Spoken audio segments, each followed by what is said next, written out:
a todos. Nos estamos reencontrando con muchos de ustedes. Eh, Voy a darles un resumen fugaz de lo que se va a hacer. En esta oportunidad, en esta materia, va a haber un foro con un puntaje que lo van a realizar conforme está en sus plataformas, tengo entendido del 13 al 19 de noviembre. Luego, una actividad de realización de unos contratos, también lo van a poder revisar ahí en el foro, o perdón, en la plataforma correspondiente. Y finalmente la evaluación eh, con la que se cerraría la materia. En cuanto al foro, simplemente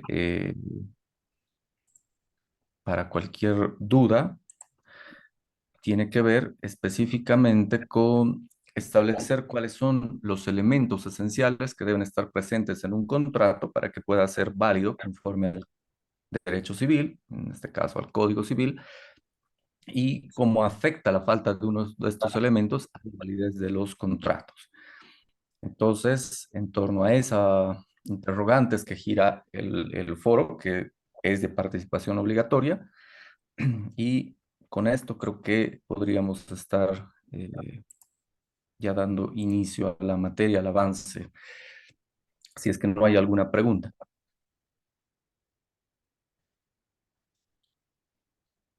Bien, voy a Eh, pasar a... doctor, ¿Sí? doctor, ¿Alguien? dijo el foro para el 13 al 19, ¿ya? ¿Y el contrato para qué fecha va a ser, doctor? Perdón. Está programado como 20 al 26 de octubre. De todas maneras, pueden ir revisando sus plataformas. Ahí están las fechas si es que hubiera alguna modificación. Noviembre, ¿no? No, octubre. Perdón, correcto, noviembre. Gracias, doctor. Está bien. Bien, ahora sí, voy a detener mi video por el tema de la conexión. Voy a pasar a compartirles la pantalla.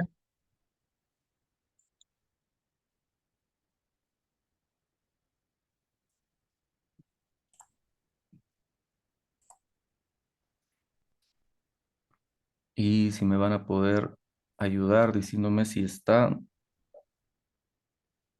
visualizándose. Perfecto, se mira el Zoom blanco perfecto.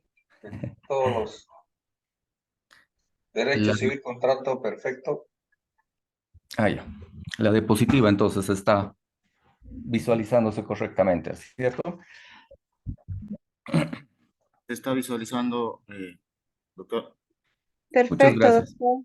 Perfecto, perfecto. Derecho civil 4, contratos. Muy amable, muchas gracias a todos.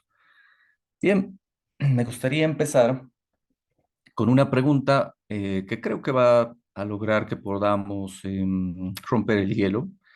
Si bien he estado escuchando sus conversaciones y son de ánimo, pero de todas maneras, para ingresar a lo que es la materia, me gustaría la participación de los que se pueda. ¿Qué es el derecho civil? ¿Qué es lo que ustedes pueden entender como derecho civil?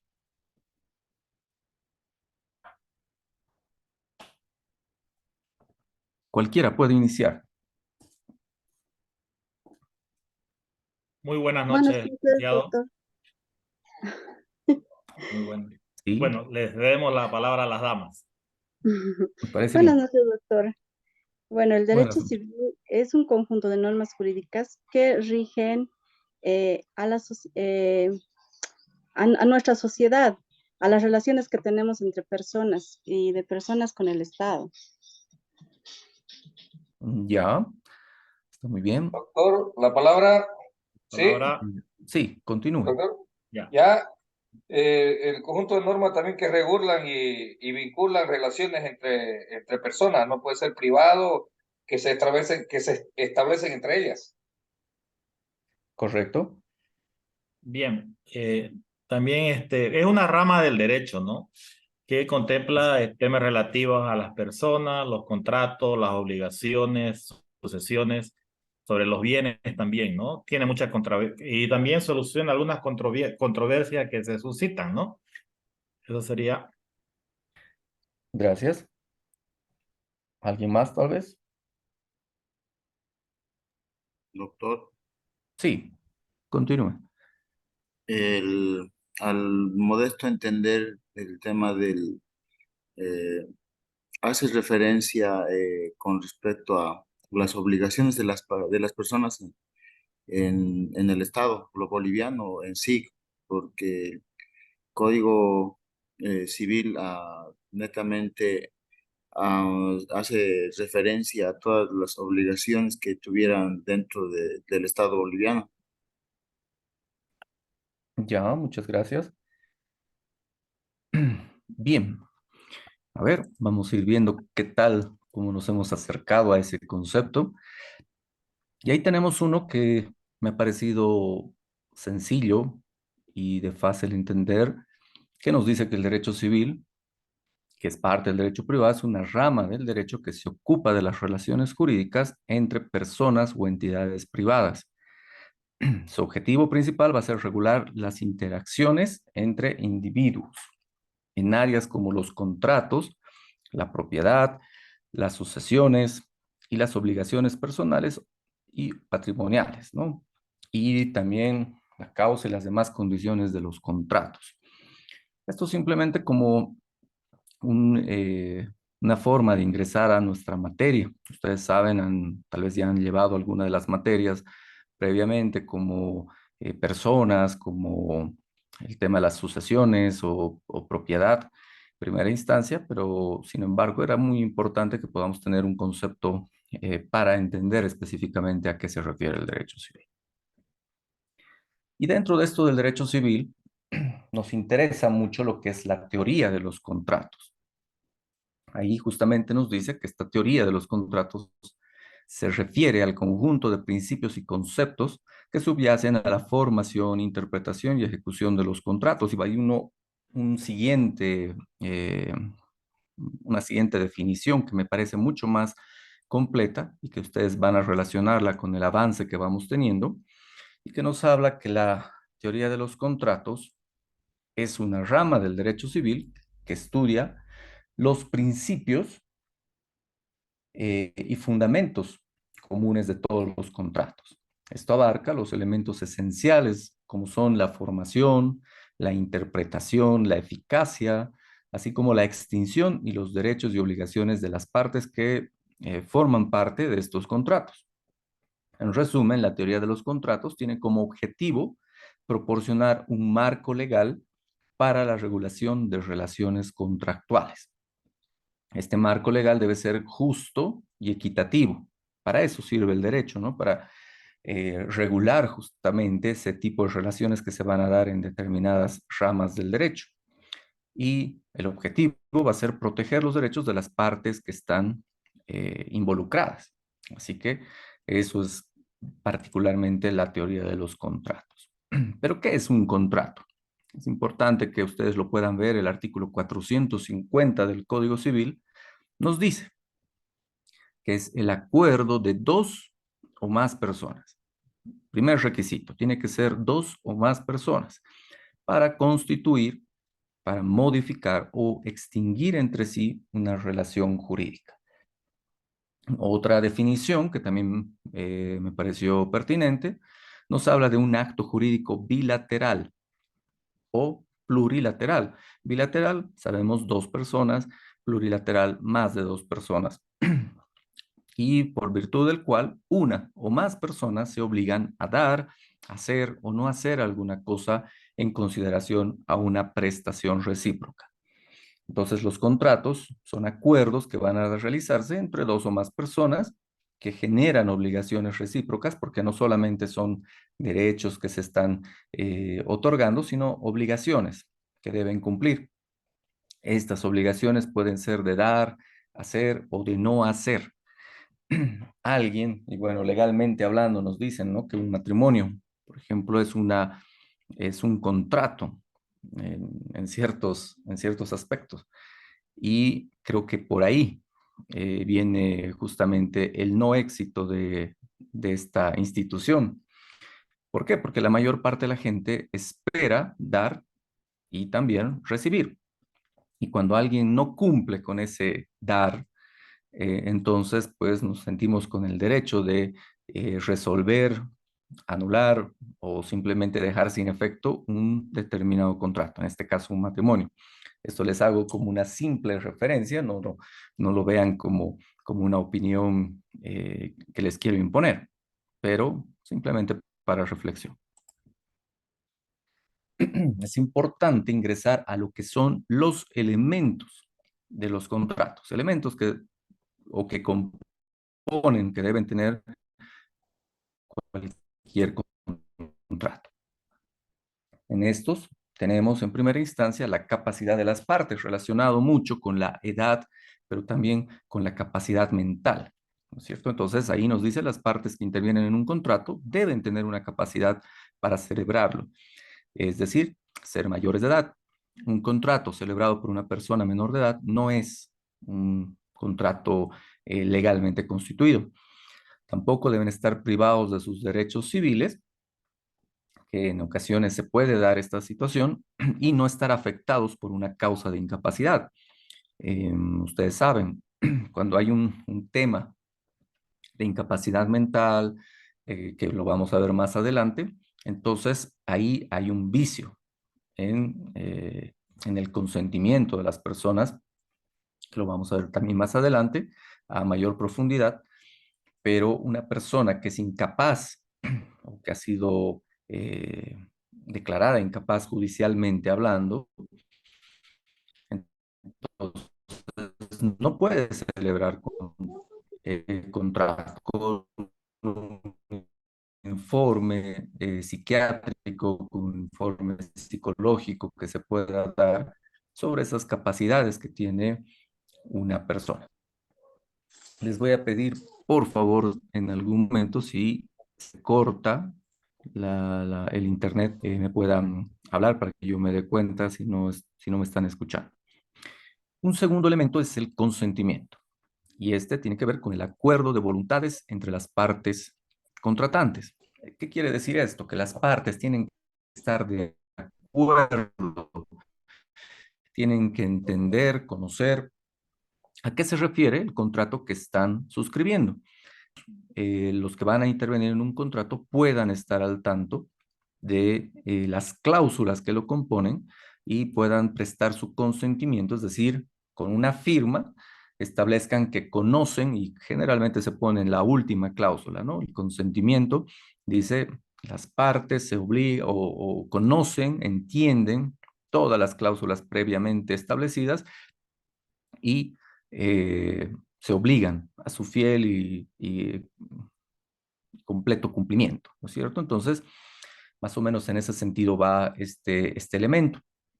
Debe ser libre, es decir, no tiene que haber una presión sobre las personas que están firmando, debe ser expreso, generalmente se lo hace de una manera escrita y con la capacidad jurídica. Volvemos al tema de la edad.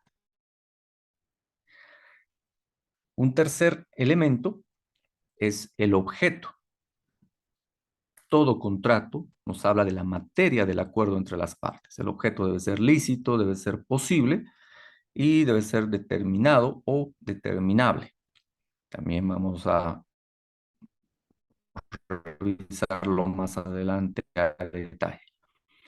Un cuarto elemento es la causa, que resulta ser el motivo, la razón por la que las partes también debe ser lícita y posible, es decir, tiene que estar enmarcada en lo que establece el Código Civil y cualquier aspecto que vaya en contra de la normativa, Constitución Política del Estado, Código Civil y otras más, entonces resultan ser inválidas.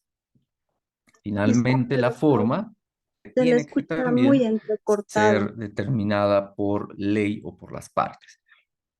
Sí, ya. A ver, voy a tratar de solucionarla con una compartida de internet. Déjenme un segundo, por favor.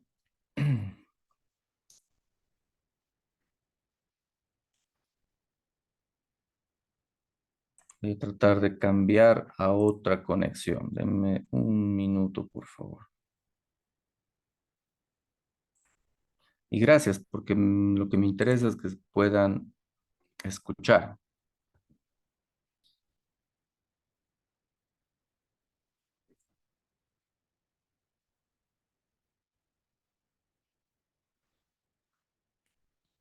Un segundo, porque no está apareciendo todavía mi red.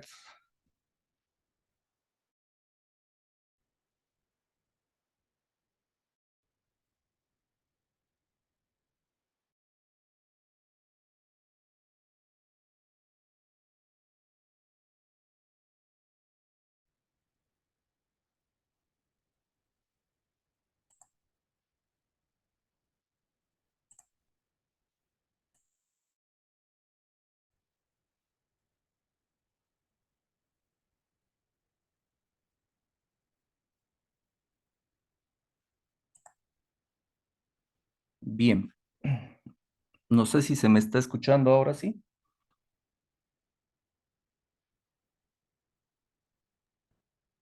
Perfecto. Muy amable, muchas gracias. No. Bien, continuemos entonces. Supongo que ya se está visualizando nuevamente la diapositiva. Entonces, hablábamos de que la forma del contrato puede ser determinada por ley y por las partes. Ustedes van a ver que va a existir formalidades en ciertos contratos. Ejemplo, que tengan que ser suscritos en escritura pública directamente. Otros sí pueden ser privados, en documentos privados, entonces todos tienen una determinada formalidad. Ahora vamos a ir viendo un poco lo que son los tipos de contratos. Tenemos los contratos en primera instancia consensuales. ¿A qué se refieren estos? Son aquellos que se van a perfeccionar con el único consentimiento de las partes. Es decir, lo único que necesitan es que las partes estén de acuerdo, que establezcan las cláusulas sin que exista necesidades de cumplir con alguna formalidad. En estos contratos, la voluntad de las partes, dice, es suficiente para que nazca el contrato. Podríamos ver el tema de una compraventa, especialmente en el tema de una compraventa de un vehículo, si ustedes quieren como ejemplo. Bastará que dos personas se pongan de acuerdo, el vendedor y el comprador, entonces otorguen en determinado, ajustándose por supuesto a la normativa civil, pero ajustándose a esto, bastará el consentimiento de las partes. Entonces, estos son los contratos consensuales. El otro contrato son los contratos reales, que son aquellos que se van a perfeccionar, en este caso ya no solo por un consentimiento, sino por la entrega de una cosa, objeto del contrato. Acá, el ejemplo claro es un contrato de préstamo con entrega de cosa. Ustedes van a ver en algunos contratos, especialmente cuando hablamos de una prenda, involucra que para que éste se perfeccione, una de las partes tenga que hacer la entrega de una cosa, de un bien, eh, mueble u otro, de otro tipo. Entonces, acá el consentimiento, por supuesto que también es necesario, sin embargo, no resulta ser suficiente, pero al final necesariamente se necesita este tema de la entrega de una cosa. El contrato de prenda, por ejemplo, manifiesta que se perfecciona con la entrega. Solo así el acreedor prendario tendrá el derecho de preferencia y el de persecución, que se le asigna en el artículo 521, contratos con efectos reales. También existen los contratos formales o solemnes. Estos se perfeccionan siempre con el cumplimiento de formalidades o con formas, ¿no? Tenemos ejemplo, el que les daba al principio, contrato de matrimonio. Ustedes saben que se tiene que hacer publicaciones, que se tiene que hacer cierto, aparte de cumplir con ciertos requisitos, se tiene que fijar una fecha, se tiene que hacer varios trámites para que al final el oficial de registro civil pueda celebrar. Entonces, también se necesita el acuerdo de voluntades de las partes, pero se debe cumplir esas formalidades señaladas por ley. el que no se cumplan esas formalidades da lugar a la nulidad del contrato en virtud del principio de la forma da el ser a la cosa. Artículo 126 también nos habla de los testamentos y también de esa forma se puede ver cómo es necesario contar con formalidades para cierto tipo de documentos y de contratos. Otras clasificaciones también que son importantes, no necesariamente las vemos en el Código Civil, sino en la experiencia que tenemos dentro de nuestra profesión, es que existen contratos gratuitos donde una de las partes no va a recibir una contraprestación de la otra. Ejemplo, los contratos donde se puede hablar de una donación que también involucra una serie de requisitos, pero que para una de las partes no va a involucrar una contraprestación. También tenemos los contratos onerosos, que son en su mayoría aquellos en los que cada una de las partes recibe una contraprestación.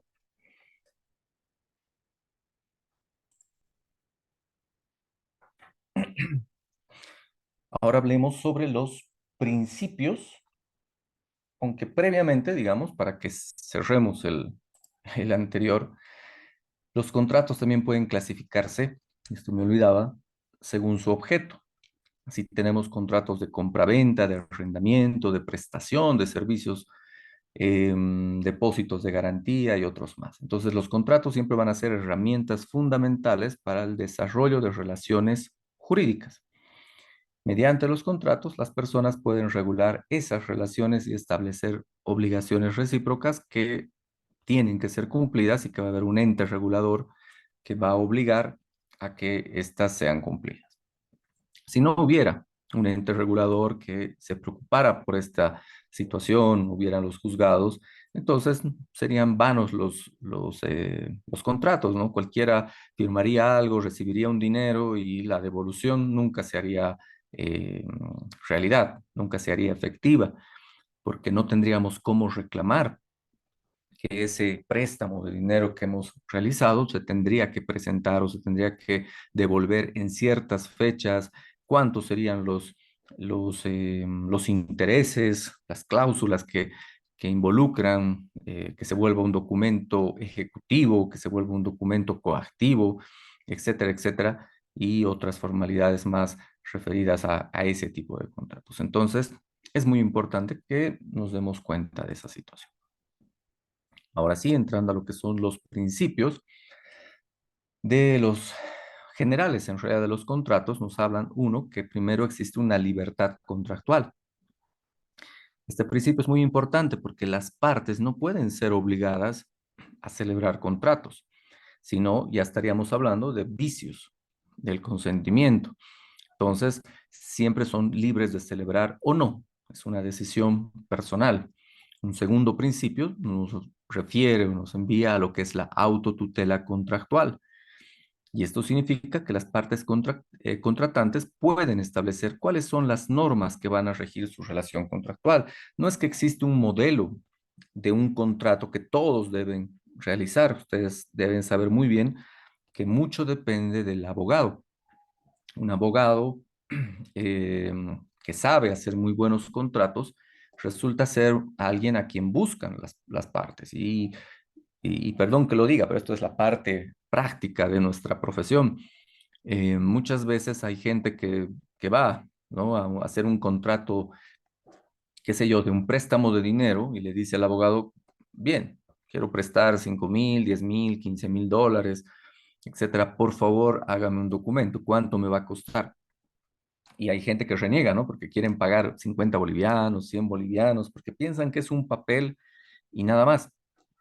Pero no saben que mucho depende de las cláusulas que van a ser introducidas, que puede que existan contratos que evidentemente valgan 50 bolivianos, pero hay contratos de ciertos abogados que pueden superar los miles de bolivianos y hasta de dólares, ¿no? Porque son contratos especiales que están resguardados jurídicamente, que tienen una buena base y una buena protección de sus clientes. Entonces, mucho depende de la calidad de contratos, que eso también depende de los conocimientos que tenga el abogado, del uso de la normativa, de la jurisprudencia y otros más. Pero finalmente las partes tienen la decisión de introducir ciertas cláusulas o no, de quitarlas, etcétera, en función a sus intereses. Un tercer principio es la fuerza vinculante del contrato. Porque esto, cuando nosotros firmamos un contrato, tenemos que entender que va a otorgar una fuerza de ley entre las partes. Es decir, si yo decido no cumplirlo, entonces la normativa va a ser la que va a través de las autoridades jurisdiccionales a obligarme a cumplir. Inclusive se pueden ver afectados mis bienes y ciertos derechos en caso de que yo no lo hiciera, porque se está protegiendo a las dos partes. Y aquel que incumpla, pues por supuesto que tiene que ser, si ustedes quieren, sancionado por ese incumplimiento. Entonces, los contratos son una herramienta esencial para regular las relaciones jurídicas entre las personas. Ahora, ¿cuáles son los requisitos para la formación del contrato?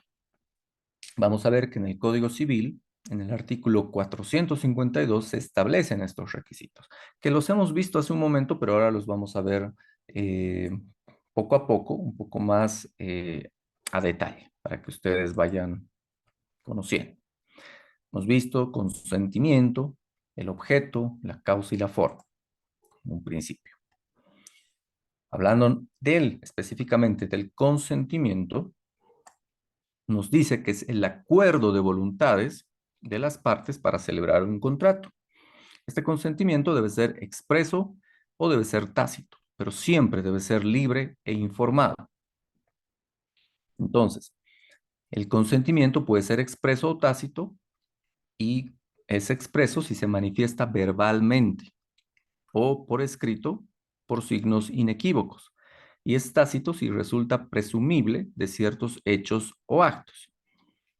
Entonces, el consentimiento expreso se manifiesta mediante palabras o signos, y el consentimiento tácito se manifiesta mediante actos que, sin palabras, revelan la voluntad de las partes.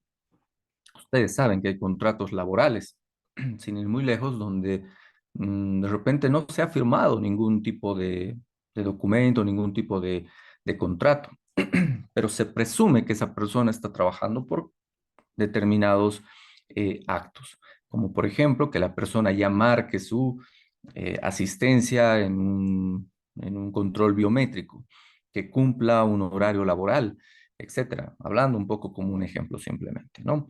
Entonces hay contratos que van a ser tácitos simplemente por cierto tipo de actos. Ahora, estos requisitos que estamos viendo, vamos a ir viendo poco a poco, como les iba diciendo, son esenciales, estos 4, para la validez de los contratos. La ausencia o incumplimiento puede dar lugar a la anulabilidad o la nulidad, dependiendo la situación. Entonces, estos 4 elementos son esenciales para la validez y ejecución en el derecho civil. Si alguno de estos falta o no cumple con los requisitos legales, el contrato también, aparte de ser anulado, puede ser impugnado, invalidado. Por lo tanto, es importante asegurarse de que un contrato cumpla todos estos elementos para evitarse problemas legales a futuro.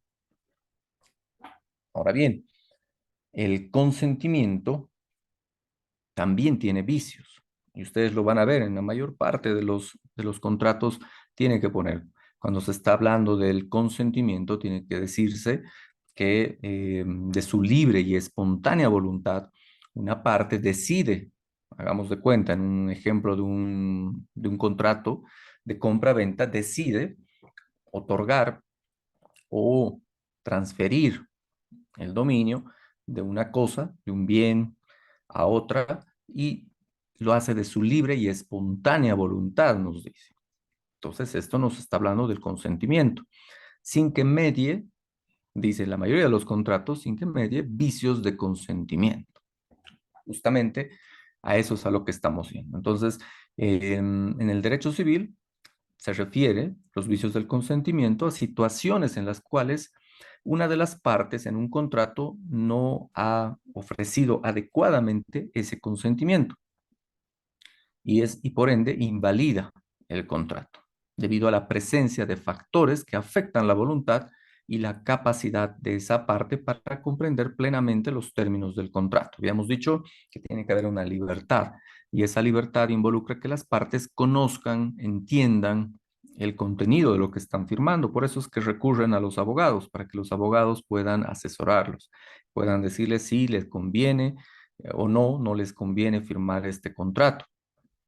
Entonces, el Código Civil aborda estos vicios del consentimiento en los artículos 473 al 482. Dentro de estos vicios vamos a encontrar el primero, que es el error esencial. ¿A qué nos referimos con el error esencial en específico? El error esencial es aquel que recae sobre la naturaleza o sobre el objeto del contrato. Entonces, en este caso, vender un vehículo como nuevo, siendo en realidad usado. Ese es un error esencial que podemos observar.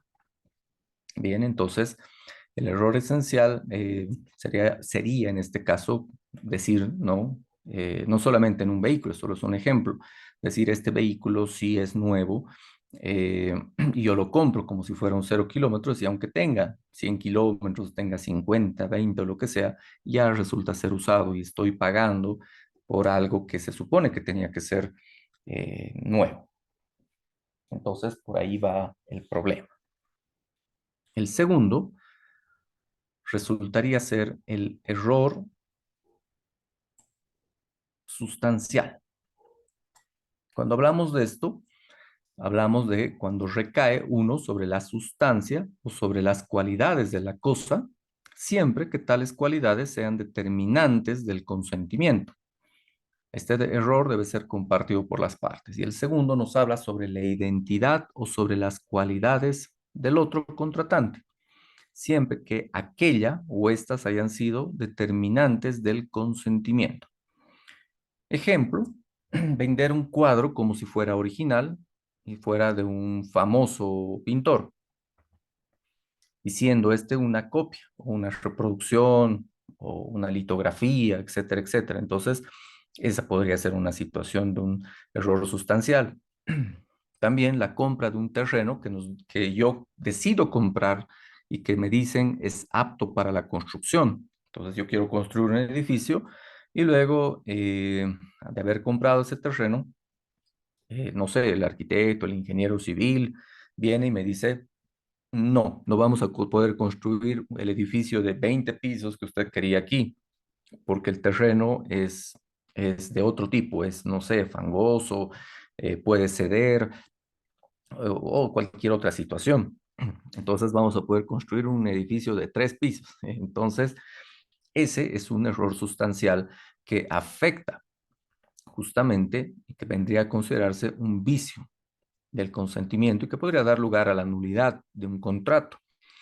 Entonces, por supuesto que existe un perjuicio en esta situación. También tenemos lo que son los errores de cálculo. Entonces, el Código Civil nos habla del simple error de cálculo. En este caso no va a dar lugar a la nulidad, pero sí va a dar lugar a la rectificación. Y esto se da como ejemplo que una persona venda un vehículo en $15,000, digamos, siendo que el precio real era de 20,000. Haya habido un error de cálculo de repente de parte del vendedor o del comprador y se da esa situación. Entonces, en acuerdo con la otra parte, pueden llegar a hacer una cláusula de rectificación de ese valor o un documento accesorio para la rectificación. Es importante también destacar que si se da una de estas situaciones de vicios del consentimiento en Bolivia, la parte afectada puede solicitar la nulidad o la anulación del contrato y esto significaría que el contrato se considera o como si nunca hubiera existido o que tenga que ser anulado. Cada vicio del consentimiento tiene requisitos y condiciones específicas para que la anulación sea procedente. Esto en un juez, ¿no? Adelante de un juez público de materia civil. Si una parte cree que ha celebrado un contrato bajo la influencia de uno de estos vicios, es importante, por supuesto, ahí la participación de ustedes como abogados, que van a tener que hacer este proceso de anulación de un contrato o de nulidad cuando correspondiera.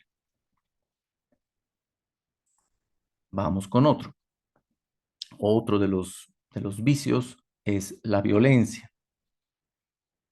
Y cuando hablamos de violencia, eh, hablamos de esas situaciones en las que se invalida el consentimiento, aunque sea ejercida por un tercero, no necesariamente puede ser ejercida por el otro contratante.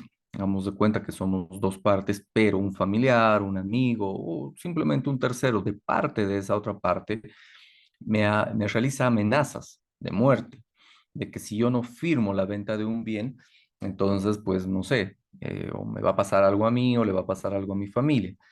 Entonces yo termino firmando esa venta, pero yo puedo procurar luego invalidar justamente por estos vicios que se habrían producido. Entonces, la violencia debe ser de tal naturaleza que pueda impresionar a una persona razonable y le haga temer exponerse o exponer sus bienes a un mal considerable y presente, como en este caso la muerte. Me podrían decir, no voy a quemar tu auto, el auto que quiero que me vendas, si no me lo vendes a mí o lo voy a destrozar, etcétera. Tiene que haber sido una violencia que impresione a la persona. Entonces, también se tiene en cuenta la edad y la condición de las personas. Buenas noches, doctor. Una Sí, consulta. ¿Cómo está? Muy buenas noches, doctor. Buenas noches, compañeros. Disculpe, en este caso de la violencia, si en el contrato no se menciona un artículo como tal que sea tácito y existe violencia para el o cohecho para que una de las partes firme el contrato, posteriormente, ¿cómo se puede invalidar con la premisa de que este ha sido firmado con violencia? ¿Cuál sería la forma legal para hacer que esto suceda, para poder después salvaguardar el caso? bien. Muchas veces se ejerce por la vía penal como un proceso previo. Y en la vía penal, el probar que ha existido violencia, que ha habido amenazas u otra situación que involucre esta violencia, entonces, y existe una sentencia ejecutoriada, también podría dar lugar a que sea mucho más fácil de demostrar. También se lo hace por la vía civil, demostrando a través de documentales. Ustedes saben, hay una libertad en lo que es el tema de pruebas. Entonces, es en este sentido que se podría probar el tema de la violencia. Bien. Entonces, la violencia invalida el consentimiento. Eso es un aspecto importante. Cuando la amenaza se refiere a la persona o bienes del Gracias, doctor. cónyuge, los descendientes o los ascendientes del contratante también. Bien, entonces, no sé, o sea, ¿qué quiere decir? Que no necesariamente la violencia tiene que estar dirigida únicamente contra mí como contratante, sino también a la persona o bienes del cónyuge, en este caso, ¿no? Los descendientes, hijos o padres del contratante. También la amenaza de hacer valer una vía de derecho. Y esto nos habla de que el uso o la amenaza de hacer valer una vía de derecho solo invalida el consentimiento cuando está dirigida a conseguir ventajas injustas. Otro de los vicios es el dolo. Y el dolo nos dice que invalida el consentimiento cuando hay engaños usados por uno de los contratantes. Y estos engaños son tales que sin ellos el otro no habría contratado. Ejemplo, vender un vehículo como si no tuviera fallas. Es decir, yo estoy diciendo, así, este auto está buenísimo, está en el mejor de los estados, prácticamente nuevo, yo lo he tratado muy bien, le hago las pruebas necesarias, de repente he logrado, he escuchado de algunos mecánicos que les ponen algún aditivo para subir la compresión. Entonces le ponen esos aditivos y cuando el mecánico lo prueba, entonces dice, ah, está con una excelente compresión.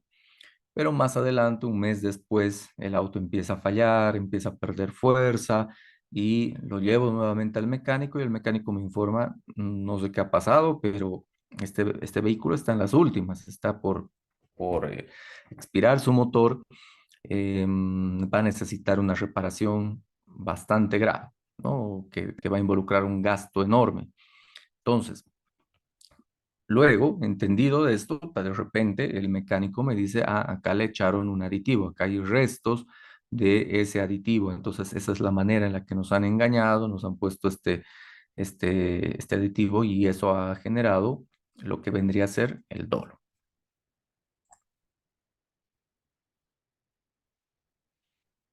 Bien, ahora vamos con un segundo elemento después del consentimiento que nos habla del objeto. Entonces, el objeto del contrato debe ser lícito, debe ser posible y determinado, determinable, decíamos. El objeto del contrato es lo que se obliga a dar, hacer o no hacer de las partes a la otra. Debe ser, como les he dicho, en esos términos. El objeto es lícito cuando no está prohibido por la ley o por las buenas costumbres. Un objeto es posible cuando puede ser realizado. Un objeto es determinado o determinable cuando puede identificar o conocerse con certeza. Entonces, por ejemplo, la venta de órganos, yo le estoy vendiendo un órgano, un riñón a una persona, ¿será un objeto lícito? Ahí tendríamos que ver. Y por supuesto que no, no existe una legislación que nos hable, a no ser que exista en el término de la medicina, cuando alguien está, eh, hay formas, pero no a cambio de dinero, es lo que se entiende. Entonces, no puede existir un contrato oneroso. Si yo quiero donar un órgano, eso es otra cosa. Pero venta de un órgano, no es posible. Entonces, el objeto tiene que ser lícito. Hablando de la causa como el otro elemento es el motivo que induce a las partes a celebrar el contrato. También la causa debe ser lícita y debe ser posible. La causa es lícita cuando no está prohibida por la ley o por las buenas costumbres. La causa es posible cuando pueda ser realizada. Y finalmente, hablamos de la forma. La forma es el modo en el que se exterioriza el consentimiento de las partes. La forma puede ser verbal, en algunos casos, puede ser escrita o puede ser solemne, tal como estábamos viendo en un principio, según determine la ley. Ya hemos dicho que hay varias figuras o tipos de contratos que se van a ir firmando y todas tienen un tratamiento distinto. Lo pueden ir viendo en el Código Civil, más abajo van a ir viendo el contrato de venta, el contrato de arrendamiento, etcétera, etcétera. Todos tienen unas formalidades que deben cumplirse, que son distintas unas de las otras. La forma verbal es la más sencilla de celebrar un contrato. La escrita es la más común, si ustedes quieren, y la solemne es la forma en la que exige que la ley para cierta validez de los contratos. Un elemento que si bien no es parte de estos cuatro, lo vamos a ir viendo en un momento, pero es importante decir que algunos contratos sí o sí deben celebrarse por escrito, como ejemplo los contratos de compra-venta de bienes inmuebles, los contratos de arrendamiento de bienes inmuebles y los contratos mutuos, digamos. La forma libre es aquella que no está establecida por ley. Los contratos que se celebran de forma libre también son válidos y son eficaces, siempre y cuando cumplan con los requisitos de validez. Eso es importante. En cuanto a la capacidad, debemos entender que una persona que vaya a realizar un contrato tiene que tener esa capacidad y esto nos habla de una mayoría de edad, 18 años, salvo algunas excepciones.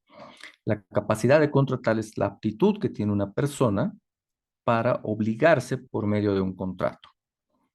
La capacidad de contratar se adquiere a los 18 años, ¿no? Entonces, las personas que no tienen capacidad de contratar son los menores de edad, los incapaces declarados judicialmente. Esto es importante porque no puedo decir yo soy incapaz, he firmado un contrato y luego simplemente digo soy incapaz.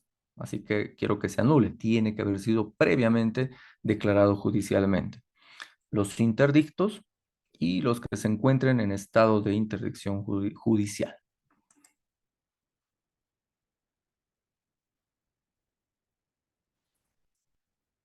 Como otro elemento que vamos a ir viendo es el tema de la interpretación de los contratos. Esta también resulta importante.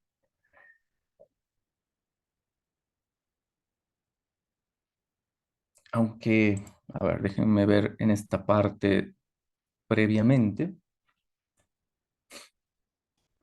La forma determinada, por si acaso, es aquella que está establecida por ley para ciertos contratos.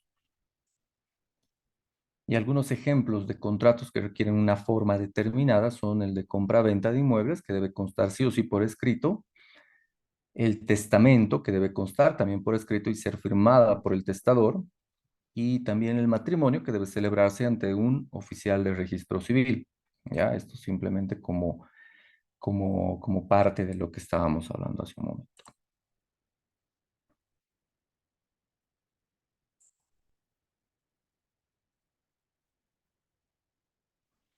Bien, y perdón, está un poco lento el internet, así que las diapositivas andan como que muy lentas. Bien, de la interpretación de los contratos. A partir del artículo 510 del Código Civil, se nos dice o se establece que la interpretación de los contratos debe ser de acuerdo con la voluntad de las partes, manifestada en el contrato mismo.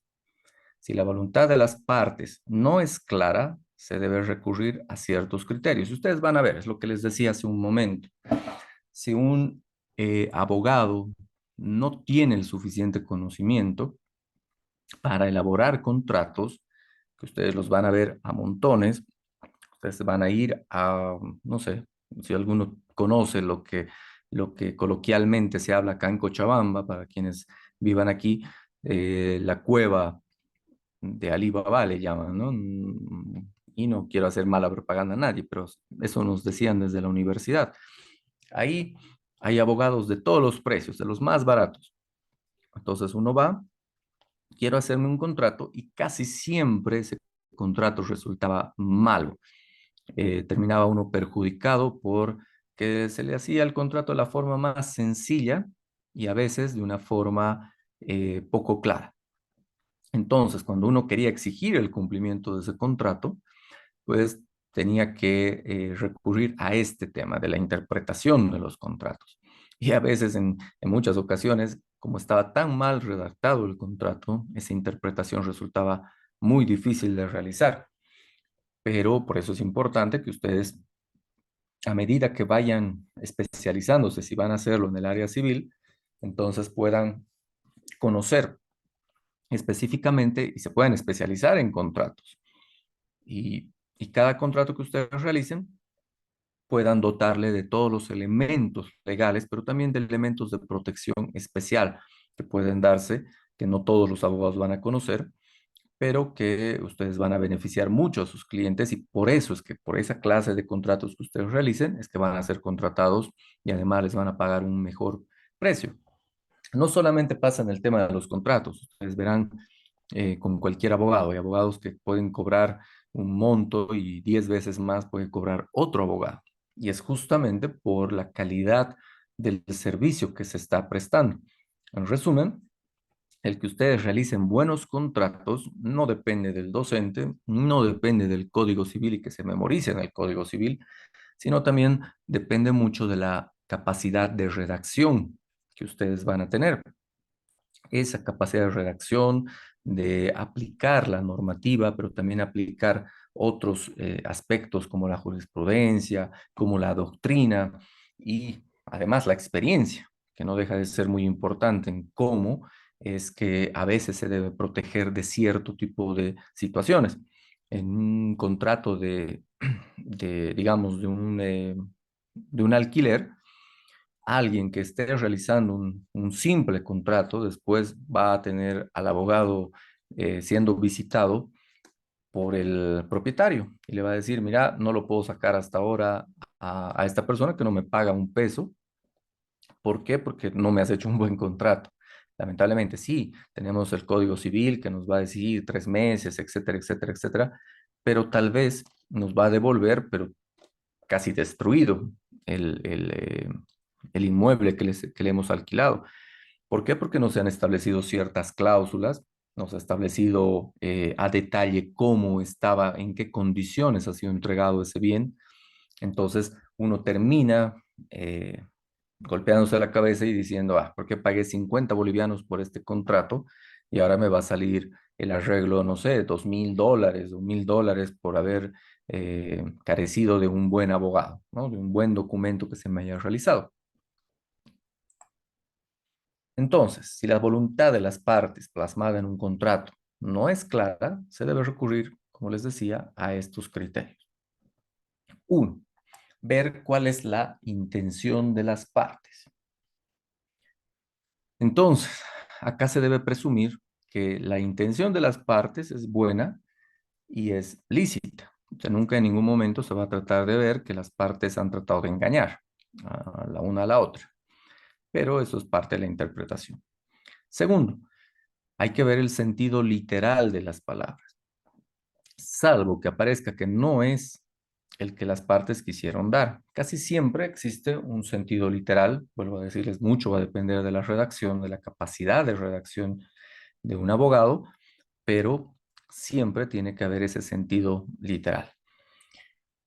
3, también nos va a hablar del contexto del contrato, que incluye las circunstancias de la celebración del contrato y de la ejecución. Cuarto, la costumbre o los usos mercantiles, si es que estos fueran aplicables. Y 5, si no es interpretable. Perdón, ahí hay un error. Se debe acudir a los tribunales para que lo hagan. Esto es casi siempre lo que termina haciéndose cuando un contrato no es claro. Por eso es que se inician procesos judiciales, inicialmente con una conciliación en materia civil, pero posteriormente se va a hacer a través de de un proceso judicial, ¿no? Un ordinario, generalmente. Ahí se tendrá que demostrar con prueba, con elementos que vayan a presentar, testigos y todo lo que involucre la actividad probatoria. Vamos a tener que ver cómo es que se debe interpretar el cumplimiento de un contrato. Yo quiero que se cumpla de una forma, tal vez en ese sentido lo he pactado, lo hemos charlado, pero la mala redacción hace que ahora la otra parte se aproveche e incumpla ciertas cláusulas que hemos quedado justamente por esa mala redacción, que va a involucrar que un juzgado tenga que interpretarlo en base a los criterios que se le van a ir dando a través de la actividad probatoria. Bien. Vamos a ir viendo algunos conceptos claves en la interpretación de los contratos. En primer lugar, tenemos que, previamente recurrir a lo que son y explicar cada uno de estos elementos antes para que tal vez quede un poquito más claro.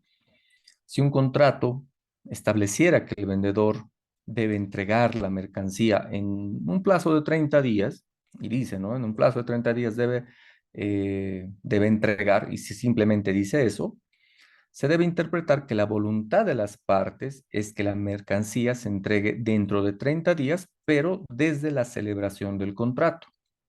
Puede que, o sea, lo correcto, en resumen, hubiera sido que yo ponga una fecha en concreto y decir, se hará la entrega no sé, del vehículo en el plazo de 30 días, que será cumplido en fecha tantos, el día tantos, etcétera, etcétera. Eso sería lo ideal.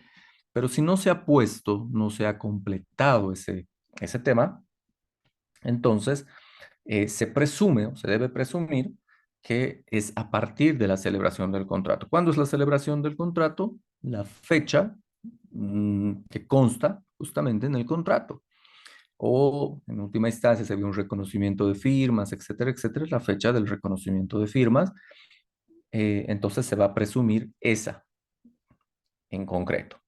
Entonces, si el contrato no establece un lugar específico también para la entrega de la mercancía, se debe interpretar que la voluntad de las partes en el contrato es que esa entrega se realice en el lugar donde se encuentre la mercancía en el momento de la celebración del contrato, ¿no? Entonces son cosas que se van a tratar de interpretar simplemente, pero si se dan cuenta es a causa de la falencia de la redacción que ha existido.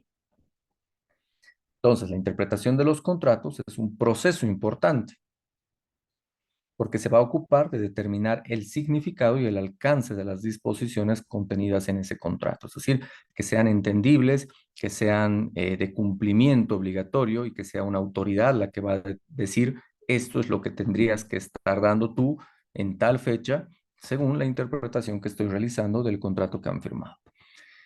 Ahí ya no podré decir, no, pero es que yo lo entiendo de otra forma. Para mí era de este tipo. No, ahí la autoridad judicial ya es la que está determinando esa interpretación. Entonces, es importante este proceso de interpretación cuando las partes involucradas en un contrato tienen desacuerdos sobre cómo entender ciertas cláusulas o términos, que se van a suscitar, créanme, muy a menudo, especialmente cuando ha habido este contrato, ¿no? Es decir, les digo por experiencia, muchas personas han comprado, quiero vender mi auto, compraremos y van a alguien de la llamada playa de autos, ¿no? Entonces, desde ese rato contratamos a alguien que a veces ni sabemos si es realmente abogado o solo es un tramitador que usa la firma de un abogado, que ha ocurrido también, y terminamos haciendo algo muy rápido. Más adelante tenemos problemas porque en la tramitación del cambio de nombre resulta que faltaban elementos importantes e imprescindibles. Y a veces el vendedor ya no está, pues no lo podemos encontrar. Y finalmente no se puede concretar el cambio de nombre. Hagamos de cuenta, ha faltado, no sé, el número de chasis, el número de motor, la placa o alguna situación y nosotros por apurados hemos hecho un contrato así. Y entonces más adelante, pues el tránsito nos va a rechazar nuestro documento, nos va a decir, no, tiene que presentar con todos los requisitos, con todas las características del vehículo, más allá de que me esté presentando el RUAT correspondiente, en el contrato de compra-venta tiene que estar presente ese tipo de datos. Entonces, si se dan cuenta, es muy importante que nosotros veamos estos aspectos y los cuidemos, especialmente como abogados, más que por nuestros propios intereses, por el interés de nuestros clientes. Bien, ahora sí, el principio de autonomía de la voluntad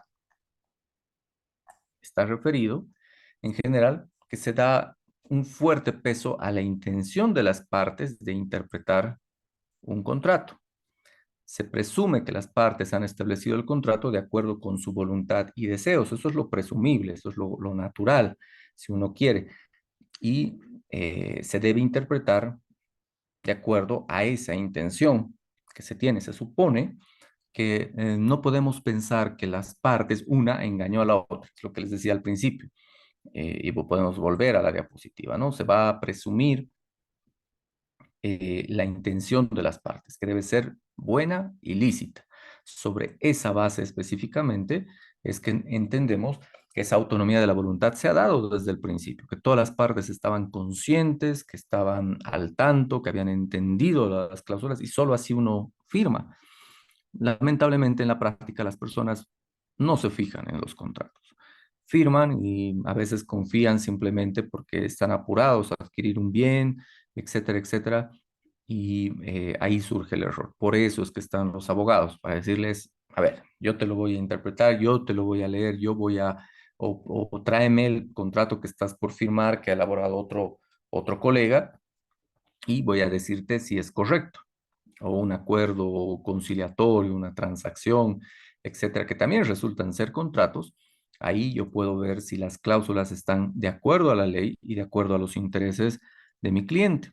Si no lo están, entonces pues estamos hablando de que no existe una autonomía de la voluntad, pero este es un principio que rige los contratos. 2. Reglas de interpretación objetiva. Esto nos habla de que a pesar de la importancia de la intención de las partes, en muchos casos se aplican reglas de interpretación objetiva. Esto significa que se va a considerar como un observador razonable, como un observador razonable entendería el contrato, y no realizar una interpretación subjetiva basada en la intención oculta de las partes. Es decir, yo no puedo decir como parte, yo lo entiendo así, y esta es mi interpretación y esto es lo que rige el contrato. No, tiene que haber una interpretación objetiva y esto a través de un observador razonable, generalmente un tercero, cuando no existe un acuerdo entre partes. Ahora, puede ser que yo le explique a qué se refiere una cláusula y la otra parte la entiende y la acepte. Pero si no existe eso, muchas veces vamos a necesitar de un conciliador, vamos a necesitar de un juez que nos pueda dilucidar cuál era el contenido real de nuestro contrato, que no debería ser en esa instancia que lo estemos observando recién, sino previamente a firmar. Eso es algo que tienen que recomendarle y empezar por ustedes. No firmar contratos que no resulten ser correctos, que no resulten ser entendibles. Si yo no entiendo una cláusula, pues no firmo el contrato y digo, por favor, a ver, préstenme el contrato, lo voy a hacer ver con mi abogado. O lo voy a leer, acá dice el artículo tantos del Código Civil, entonces quiero leer esos artículos. A veces eso resulta molesto para algunas personas, pero no importa. O sea, si ustedes están por firmar un contrato, pues, o sus clientes, entonces tienen que revisarlo previamente para evitar problemas más adelante. 3. El lenguaje debería ser claro y preciso. No nos olvidemos que si bien somos abogados y que tenemos que utilizar el lenguaje jurídico, especialmente en los contratos, tenemos que ser muy claros y un lenguaje que sea entendible para las partes, si bien sea jurídico, pero sea entendible y lo podamos explicar sin ninguna dificultad. Porque cuando usamos, y eso puede ocurrir, para engañar a una parte, podemos usar terminología bastante compleja eh, para que finalmente las partes, o una de las partes en este caso, sea perjudicada más adelante. Entonces se da prioridad al uso de un lenguaje claro y preciso en cualquier contrato. Entonces los tribunales van a interpretar los términos de un contrato según su significado común y corriente en lugar de buscar ambigüedades.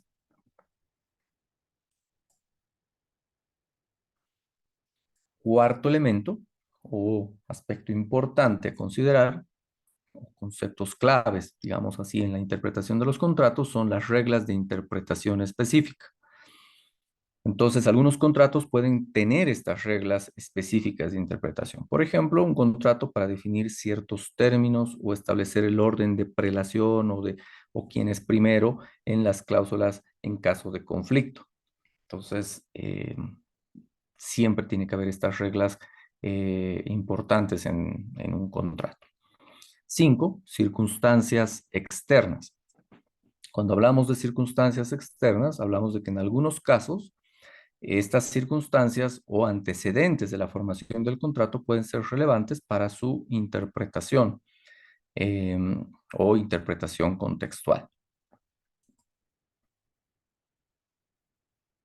6. El uso de testigos y pruebas documentales. Esto casi siempre dentro de un proceso judicial, como les iba dando ese ejemplo antes.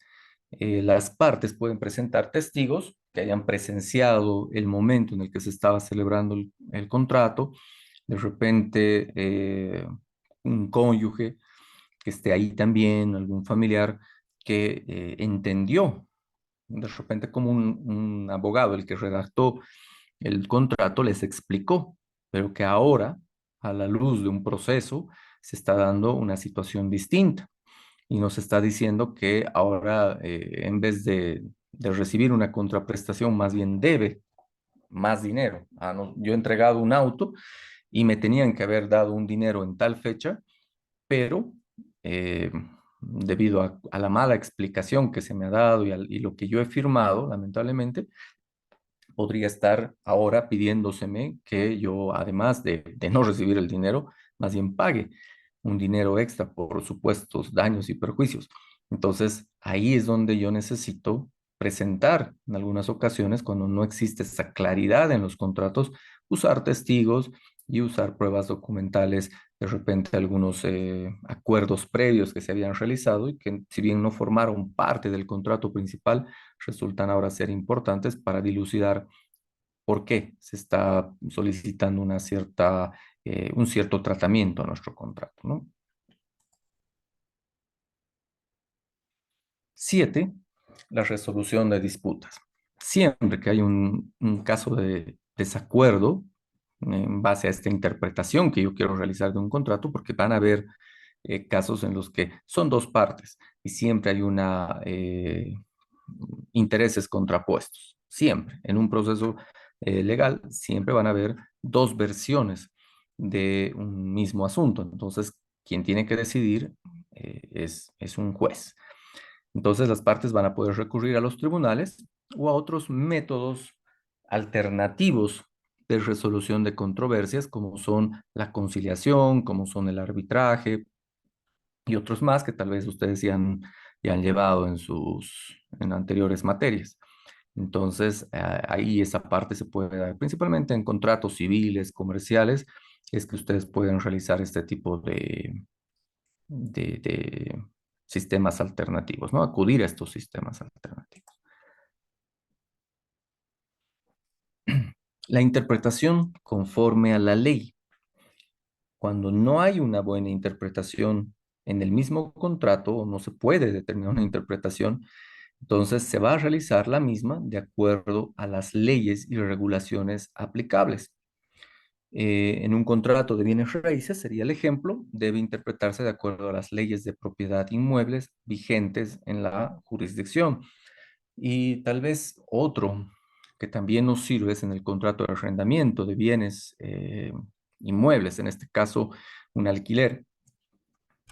Tal vez la mala redacción de estos documentos dé lugar a que yo no pueda solicitar cierto tipo no sé, por ejemplo, que se me resarza los daños por los daños que se han producido mientras esa persona vivía. Y efectivamente no he redactado en mi documento cuál era el estado. Entonces la otra parte puede decir, no, ya estaba así. Esto que está roto y estos vidrios que le faltan, etcétera, así me lo dio. Y en el contrato no consta eso. Entonces, puedo recurrir a la ley y la ley podría decir en su momento que si bien esa cláusula faltase, podría haber un tema de resarcimiento de esos daños porque la ley lo establezca así. Entonces, de esa forma también se puede salvar ciertas incongruencias o falta de interpretación de parte de la misma autoridad judicial, ¿no? Tendría que aplicarse finalmente la ley pese a que no se haya puesto eso en un contrato.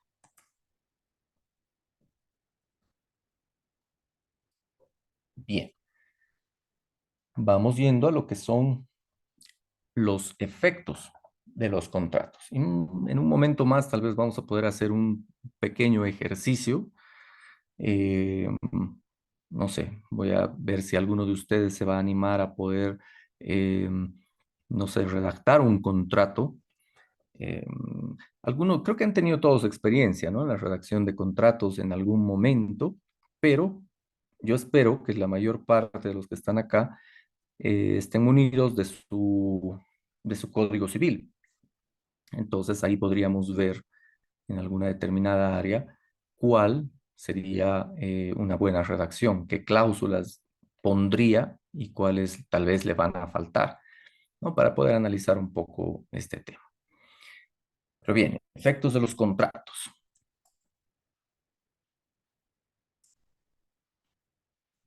El Código Civil, en el artículo 519, va a regular los efectos de los contratos, que pueden ser generales o pueden ser específicos y se producen en el momento en el que el contrato se va a perfeccionar.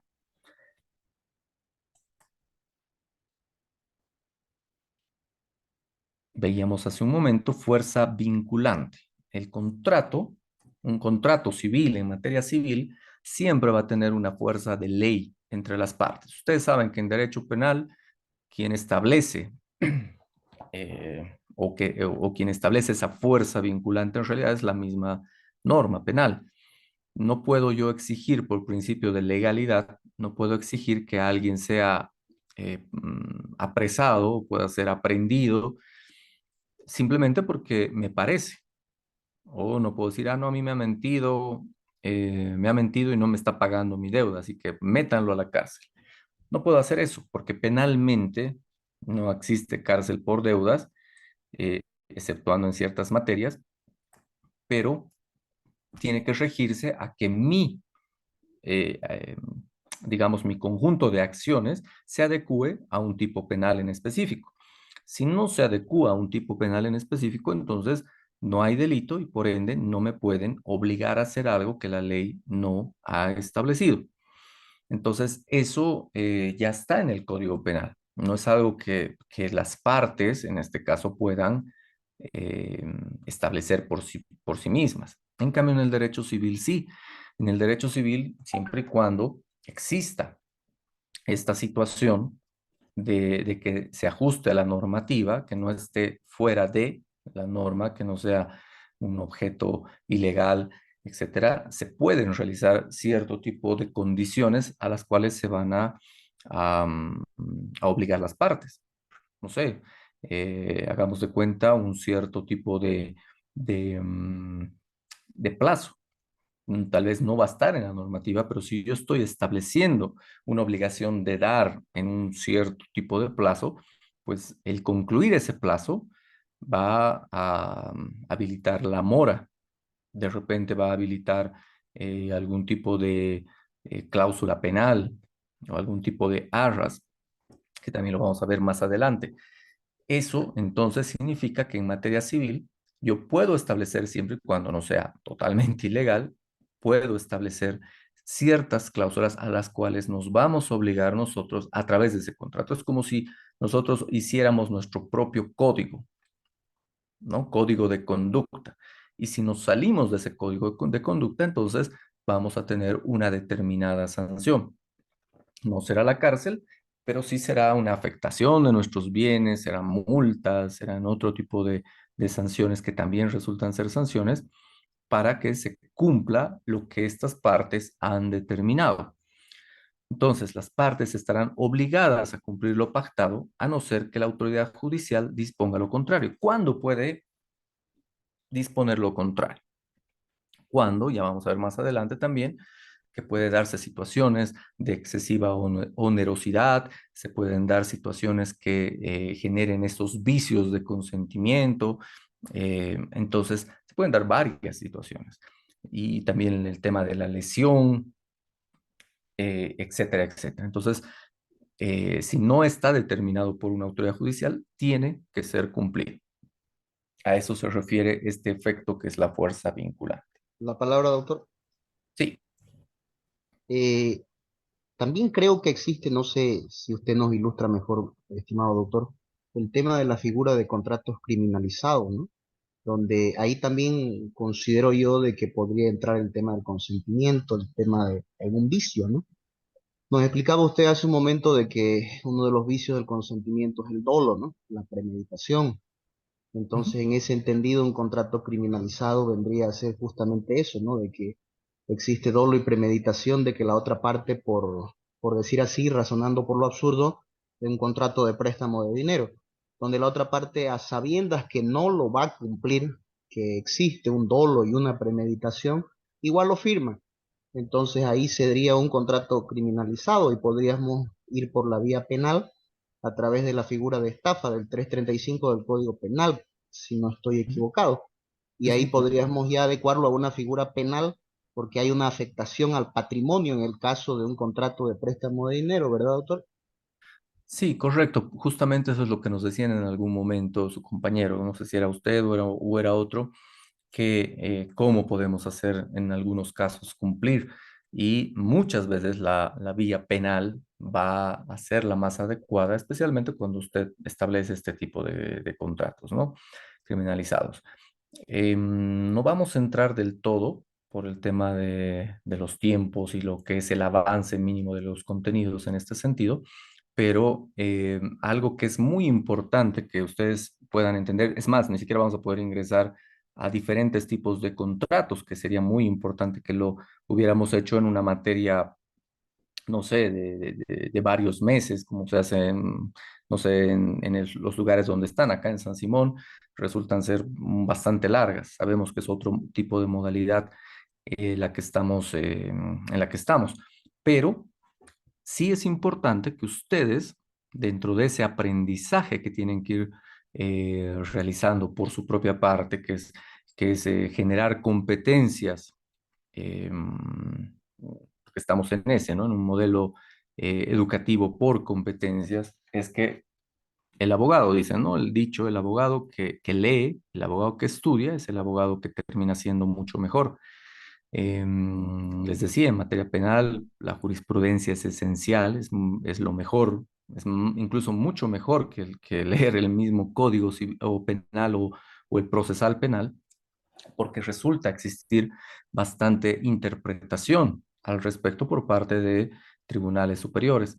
Entonces, de igual manera, no vamos a alcanzar, imposible de poder alcanzar en este tiempo que tenemos, a revisar contratos. Por eso es que tal vez alguno de ustedes me dirá, ¿por qué una de las actividades es realizar contratos si no precisamente vamos a tocar cómo se hace ese contrato, el de compra y venta? A ver si lo logramos hacer, pero si no, no vamos a poder revisar eso, pero ustedes sí. Y eso forma parte de esa investigación que ustedes tienen que realizar. Por eso es una actividad importante para este tipo de situaciones. Y tiene mucha razón en la parte de la estafa. Concretamente, lo que usted decía es correcto. ¿Por qué? Porque quien haya podido estar en un proceso penal de estafa, ya sea en defensa o porque ha tenido una situación personal, se dará cuenta que es muy complicado probar que ha existido un dolo de una persona. Bastará decir que yo en un contrato que he firmado, puedo haber firmado efectivamente algo y decir que lo quiero cumplir. Es mi intención cumplir. Nunca ha sido mi intención engañar. Y eh, ahí bastará que eso ocurra para que se elimine ese requisito, el requisito del engaño. Entonces, si falta un requisito en materia penal del delito y específicamente el tipo penal que estamos hablando, el 335 estafa, entonces no hay delito. Y es por eso que muchas veces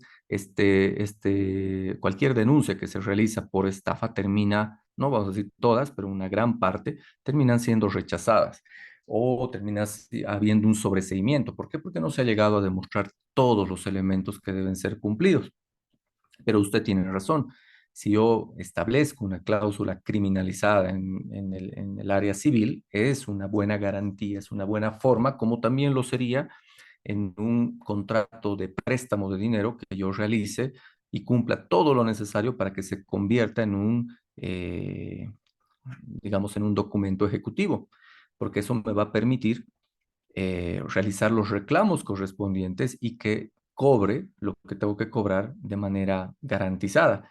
Si yo no hago, no cumplo los requisitos en ese contrato, entonces, pues es más, ni siquiera hago un reconocimiento de firmas, por supuesto que voy a tener problemas porque voy a tener que hacer primero un proceso previo de reconocimiento judicial, ¿no? Entonces, se me complica mucho. Por eso es importante que ustedes no solamente lo que les estoy dando, que es la parte básica, que vuelvo a decirles, no vamos a ingresar en cada contrato no sé, una serie de aspectos que de repente hubieran sido muy buenos, tocarlos en un tiempo mayor, pero sí tenemos que abarcar la parte elemental.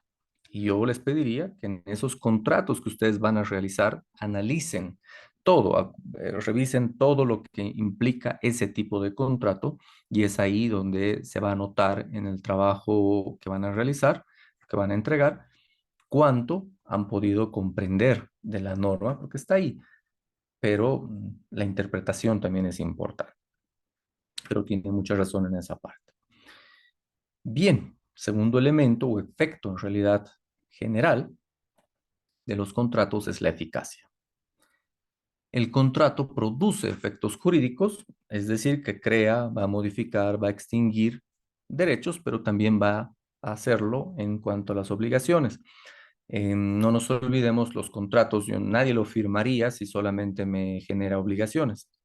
Siempre van a haber la obligación de dar, la obligación también de que yo dé una contraprestación, de que yo cumpla ciertos plazos, de que, eh, de que si me excedo en algún tipo o no pago en el tiempo correspondiente, también puedan existir algunas cláusulas que castiguen ese incumplimiento o esa tardanza. Entonces, justamente el contrato va a producir ese tipo de efectos, es decir, la eficacia. Y tres, la transmisibilidad.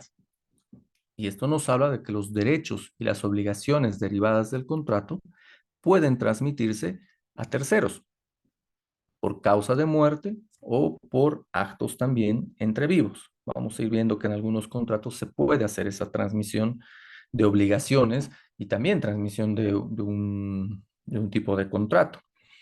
Y también vamos a ver que por sucesión hereditaria, si yo acepto una herencia, la acepto con todo.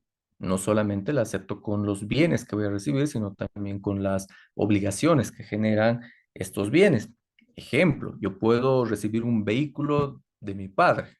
Puedo recibir ese vehículo y digo, sí, acepto, no hay ningún problema, lo tengo el vehículo y luego descubro que tengo no pagados los impuestos de hace unos 10 años.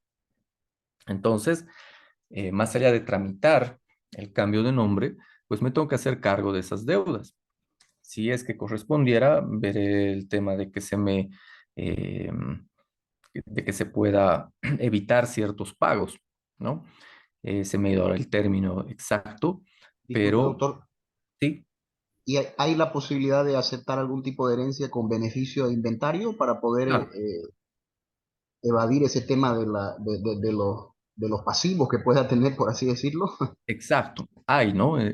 Ustedes lo van a ver, si es que no lo han visto, en derecho de sucesiones van a poder ver justamente esto de aceptación de herencia con beneficio de inventario, pero yo les estoy hablando del caso en el que una persona, sin fijarse, sin estar preocupado por ese tipo de aspectos, decide aceptar de manera pura y simple la herencia. Entonces, si yo lo estoy aceptando en su totalidad, entonces, por supuesto que también estoy aceptando las deudas que involucra ese bien. Con una casa, hagamos de cuenta, igual, si no ha habido pagos de impuestos, no significa que porque se haya heredado voy a recibir sin tener que pagar o cumplir con esas obligaciones. Eh, entonces, son aspectos que se tienen que ver, ¿no? Simplemente como un ejemplo.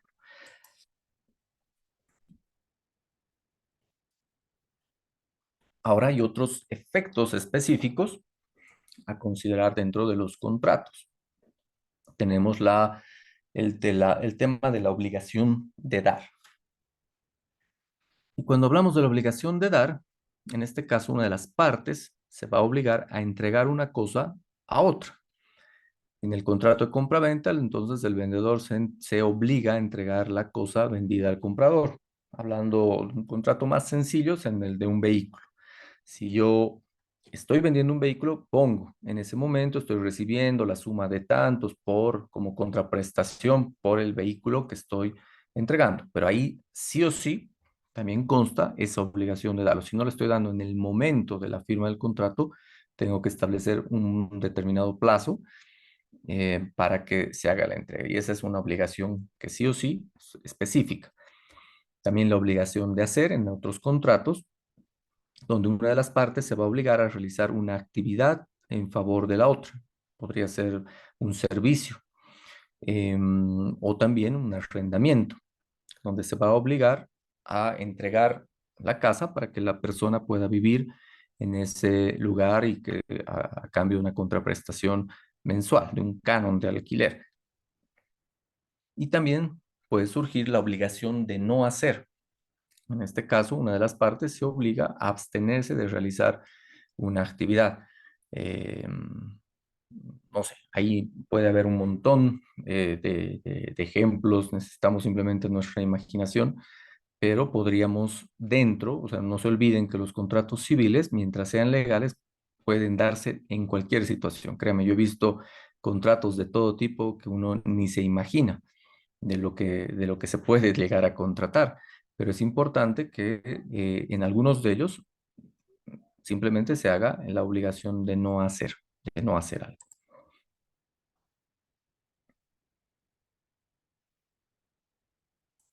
Bien. Aspectos importantes también sobre los efectos de los contratos. Otros aspectos que son importantes de considerar, que los contratos crean obligaciones legales. Entonces, obviamente para las partes que están celebrando ese contrato, no para otras personas. Esto significa que las partes están legalmente obligadas a cumplir con los términos y condiciones establecidas en el contrato. Ojo, no se generan, yo no puedo generar una obligación para un tercero que no está firmando, a no ser que él firme. Pero yo no puedo decir, mi hermano tendrá que entregar la suma de tantos mensualmente y después obligado el hermano. No, aún dentro de los contratos que se hacen con los bancos de préstamos de dinero, etcétera, etcétera, tiene que haber la firma de todos los intervinientes, si no, no es válido. Un segundo aspecto son los derechos y los beneficios. Entonces acá los contratos van a otorgar derechos y beneficios a las partes. Esto puede incluir el derecho a recibir un pago, bienes o servicios, así como otros beneficios acordados en el contrato. También va a haber una ejecución específica. En algunos de estos casos, si una parte no cumple con sus obligaciones contractuales, la otra parte puede buscar una orden judicial de ejecución específica. Esto significa que va a intervenir un órgano jurisdiccional para hacer que se cumpla un contrato. En un proceso civil, ustedes saben, cuando inician un proceso, se va a dar la situación de que si tengo un plazo y cumplo todos los requisitos, está con reconocimiento de firmas, he realizado las cláusulas que corresponden, entonces se me va a otorgar un plazo para pagar. Y de ahí en adelante, pues se podrán ejecutar mis bienes, los bienes que yo he dejado en garantía. Si ha habido un proceso correcto, tal vez se ha hecho todo el tema de la hipoteca, anotaciones preventivas, etcétera, para garantizar ese pago. Entonces, nos da cualquier efecto de los contratos, nos da esa posibilidad de poder ejecutar algún tipo de obligación.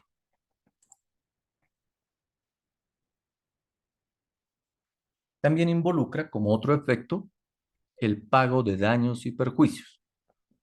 Cuando hablamos de esto, si una parte incumple un contrato o parte de un contrato, hay una parte que resulta ser perjudicada. Entonces, esta parte tiene el derecho de reclamar esos daños y perjuicios como compensación, ¿no? Entonces, si yo he sufrido una pérdida, no sé, se me tenía que hacer la cancelación de un dinero en tal fecha y con ese dinero yo tenía de repente que cumplir otra obligación o tenía que comprar un vehículo para poder trabajarlo.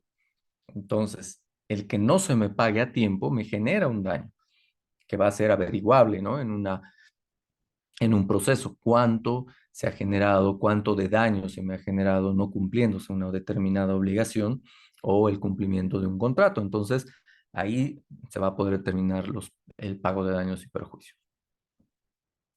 Cuando hablamos de terminación del contrato, también tenemos que entender que pueden establecerse condiciones para que estos terminen. Cuando se cumplen estas condiciones, el contrato se queda finalizado y las partes quedan a partir de ese momento liberadas de esas obligaciones contractuales que generaron.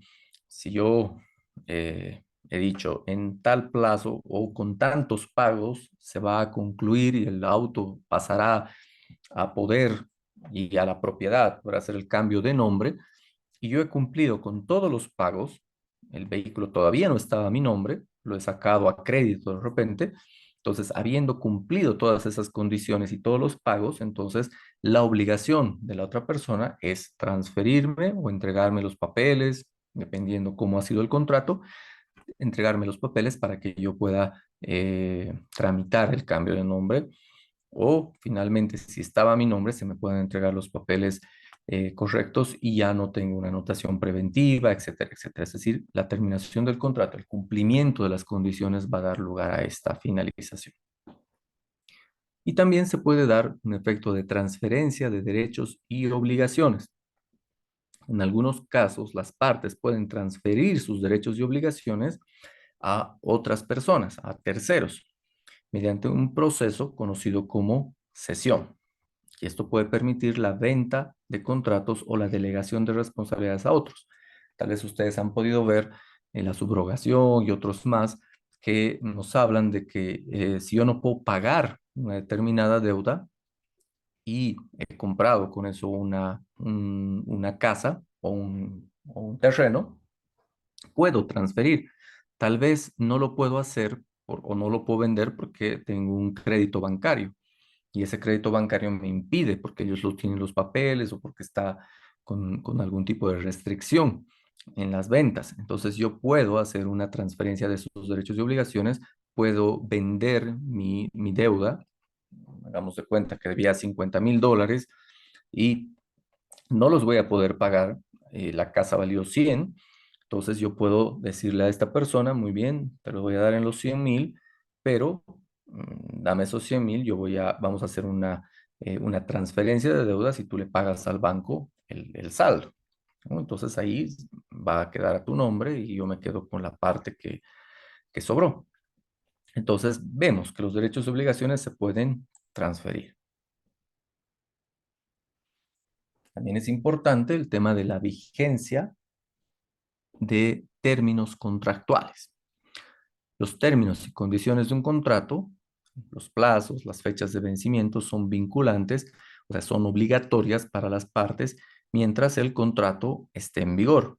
Cuando nos habla de vinculantes, justamente nos habla de obligatorias para las partes. Entonces, es importante esa situación. La confidencialidad en algunos contratos se puede dar, inclusive los contratos laborales, en contratos civiles de prestación de servicios donde existe algún tipo de situación más o menos laboral, podemos ver que hay acuerdos de confidencialidad, ¿no? Principalmente los laborales, en instituciones, donde dicen, ustedes van a hacer esto, van a cumplir estos aspectos, pero no pueden revelar ciertos secretos. Entonces pueden imponerse obligaciones como esta, lo que significa que no pueden revelar la información confidencial sin consentimiento. De hecho, lo he visto simplemente como una situación real. Eh, y tal vez ustedes tengan otras, no lo sé. Vi recientemente en Estados Unidos, si mal no me equivoco, que decía no era en Estados Unidos, era con un futbolista que decía que cualquier persona que había firmado, había sido trabajador de este futbolista, tenía un acuerdo de confidencialidad que era total. O sea, no podía, no era con un plazo. Si dejaban de trabajar para este futbolista y más adelante revelaban ciertos secretos, entonces podían ser pasibles a una demanda judicial por violar la confidencialidad. Entonces, cualquiera que trabajaba con este futbolista tenía que sí o sí someterse a esta situación, se obligaba en ese acuerdo a jamás trabaje o ya no trabaje, no podía revelar ningún secreto, ninguna situación que ese futbolista viva con su familia en el interior, en absoluto. Entonces, más o menos algo así. Y también habla del arbitraje y la mediación. En algunos contratos se puede especificar que las partes van a resolver cualquier disputa, cualquier problema, cualquier situación a través de un arbitraje o mediación. Ustedes de repente han podido ver esta situación en algunos contratos que hayan podido celebrar. De hecho, existen muchos de los acuerdos civiles que últimamente se firman, donde las empresas, instituciones que realizan contratos de servicios, etcétera, etcétera, se obligan y dicen, ¿no? En caso de disputas, tratan de evitar el tema judicial porque puede ser muy largo, puede ser perjudicial para ambos. Entonces deciden someterse a un arbitraje y mediación. El arbitraje, ustedes saben, existen instituciones específicamente que van a resolver, inclusive dentro de los países, ¿verdad? Bolivia misma, cuando realiza un acuerdo con alguna institución, una transnacional, etcétera, etcétera, como para, eh, no sé, para la explotación de ciertos recursos o la prestación de servicios, como ocurrió aquí con la guerra del agua, para quienes hayan vivido todavía esas épocas. Tal vez hayan varios jóvenes que, ¿qué es eso? Me dirán. Los que hemos estado ahí, había una institución, una empresa extranjera que se llamaba Aguas del Tunari. Entonces, Aguas del Tunari empezó a hacer unos cobros excesivos, pero que eran parte de su contrato y que se le permitió por las autoridades. Entonces, la ciudadanía no estaba de acuerdo, empezaron a hacer una serie de actos contrarios, no solo a esta institución, sino también a a la alcaldía, al gobierno en general, para que elimine el contrato y rompa relaciones con esta institución extranjera. Entonces, en medio de eso, si bien al final el gobierno boliviano decidió romper relaciones por no generar más conflictos internos, luego esta empresa acudió a un arbitraje y mediación internacional a través de un tercero imparcial y presentó ahí su caso, ¿no? Y dijo, yo no he incumplido el contrato, yo he cumplido todo y me han quitado la potestad de cobrar, de realizar el servicio de venta del agua potable en las instalaciones de la ciudad de Cochabamba y con eso se me ha generado un daño económico. Entonces, no sé en qué habrá resultado, si alguien sabe, sería muy bueno saber, pero lo más seguro es que si se ha cumplido todo de parte de la empresa extranjera, Bolivia le ha tenido que pagar una compensación, le ha tenido que pagar daños y perjuicios a esta empresa por haber hecho gastos, si es que los ha hecho, tendría que haber demostrado, etcétera, etcétera, todo en base a ese contrato que han firmado. No sé, de repente alguien sabe de ese acuerdo, que tenga conocimiento cómo ha resultado.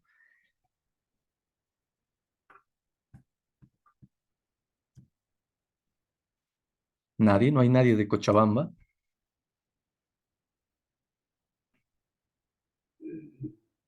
Buenas noches, doctor, ¿cómo está? Yo Buenas. vi esta situación. Ah, ya, lo escuchamos. Sí, usted está hablando del caso de Aguas del Tunari, ¿verdad? Correcto. Sí, una vez estábamos yendo con un compañero y bloquearon pues toda la avenida, bueno, varios lugares, ¿no? Y teníamos que ir a jugar básquet y tuvimos que caminar, creo que 10 kilómetros ahí, pero había enfrentamientos, de todo, ¿no? Correcto. Pero ¿ha logrado saber cómo ha sido el resultado de ese arbitraje y esa mediación, como a favor de qué, del Estado boliviano o a través, o ha sido a favor de esa empresa extranjera que se fundó? Creo que ha sido a favor de la empresa, como siempre, ¿no? Porque ya invirtió, ¿no? Dinero, etcétera. Creo que hicieron ya el contrato y como todos estaban, no estaban a favor, ¿no? De eso.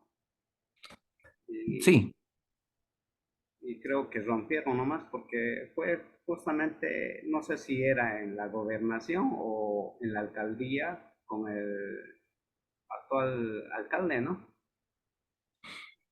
sí. De hecho, ¿no? Eso es importante entenderlo. En cualquier contrato, ya sea del Estado que actúa como sujeto privado en ciertas situaciones, tiene que entenderse que las cláusulas que están firmando no solamente se las firma por firmar, ¿no? Se las tiene que hacer se tiene que hacer una revisión. Esa es la primera reflexión que se les daba al principio de esta materia.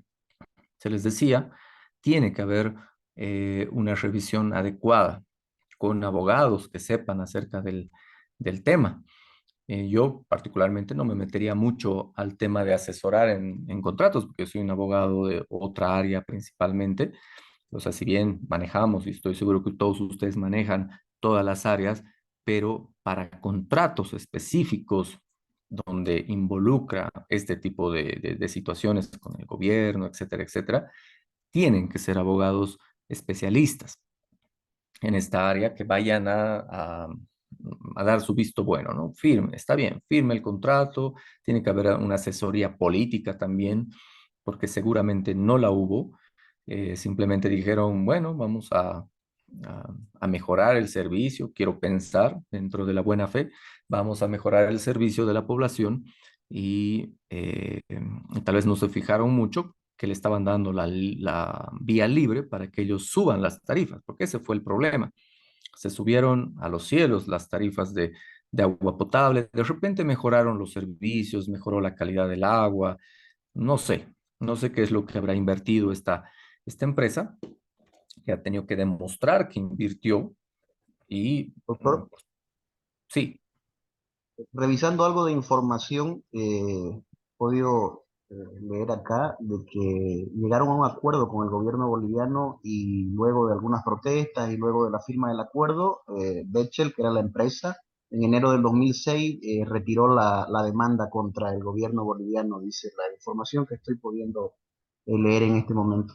En 2000 fue impulsado por el Banco Mundial la multinacional Bechtel, que firmó el contrato con Hugo Banzer Suárez. Y bueno, luego de todo lo que pasó, protestas, marchas, etcétera, en 2006 llegaron a un acuerdo y fue retirada la demanda contra el gobierno boliviano, dice. Ah, muy bien. Muchas gracias por la investigación. Eso es importante, ¿no? Inclusive ustedes pueden participar y pueden enriquecer esta clase, y eso es muy bueno, que en cierto tipo de, no sé, de apartados que estemos desarrollando, ustedes puedan presentar principalmente ejemplos. Eso es mucho más importante para la clase, para enriquecerla.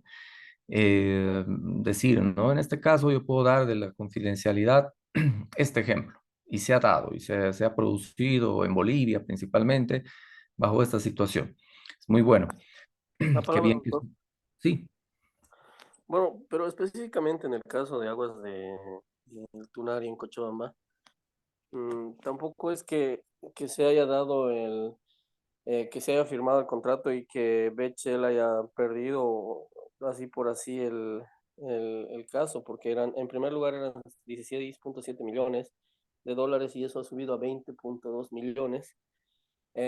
Posteriormente, si mal no recuerdo, doctor, ha habido una concesión holandesa que había sido el registro original de Bechtel y lo que en realidad se quedó en el Banco Mundial, que lo que se dirimió fue en el Banco Mundial, que iba a ser la instancia neutral para el arbitraje, era el Fair Trade Bill, o sea que había una corte comercial secreta, en la cual no existe datos en cómo se ha quedado en la transacción final del acuerdo en relación a este hecho. Pero también se observaba que este monto iba a salió de las arcas del Estado, que posteriormente salió en el Foro de Medio Ambiente boliviano. Si mal no recuerda, 20.25 millones de dólares después salieron en este foro. O sea, ellos estaban específicamente haciendo el acuerdo en relación a la Corte Comercial Secreta, precisamente por eso han utilizado el Banco Mundial y ambos, o bueno, sabemos que el Banco Mundial no es un ente dirimidor para estas instancias, pero tiene toda la razón el compañero que en el gobierno de Hugo Banzer Suárez se ha firmado el acuerdo y este acuerdo ha sido refrendado en el gobierno de Gonzalo Sánchez de Lozada, posteriormente con la empresa Bechtel. Este escenario que se ha creado, este escenario que hubo entre Bechtel y Bolivia, ha dirimido la empresa holandesa que posteriormente pasó la deuda a Banco Mundial. Y Banco Mundial ya se hizo como un cobro directamente Banco Mundial Bolivia. Las bases no las conocemos. El fondo no lo conocemos porque entró un arbitraje secreto.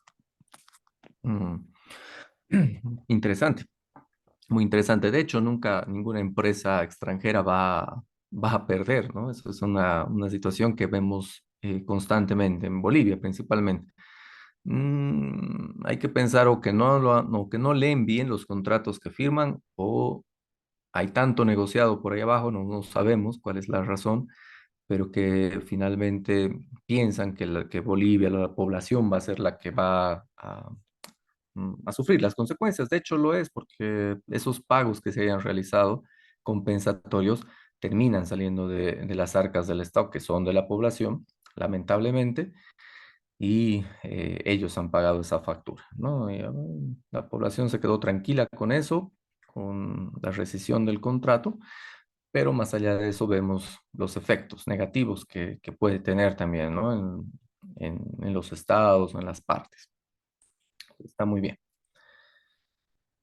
Bien, antes, ¿no? Y eso lo vamos a llevar directamente mañana, pero es importante señalar que los efectos de un contrato dependen en gran medida de esa naturaleza, de los términos específicos que las partes van a acordar en los contratos que han firmado, y es fundamental que las partes comprendan completamente todos los efectos legales. Eso es lo que creo que le ha faltado al Estado boliviano al suscribir ese acuerdo con Aguas del Tunari, ver cuáles iban a ser los efectos legales del contrato. El hecho de darle vía libre a que suba, baje o que vea cómo haga el tema de los cobros, no preveyeron que iba a generar ese conflicto social que más adelante se dio, que lo sabemos, quienes han estado viviendo no solamente fueron bloqueos, fueron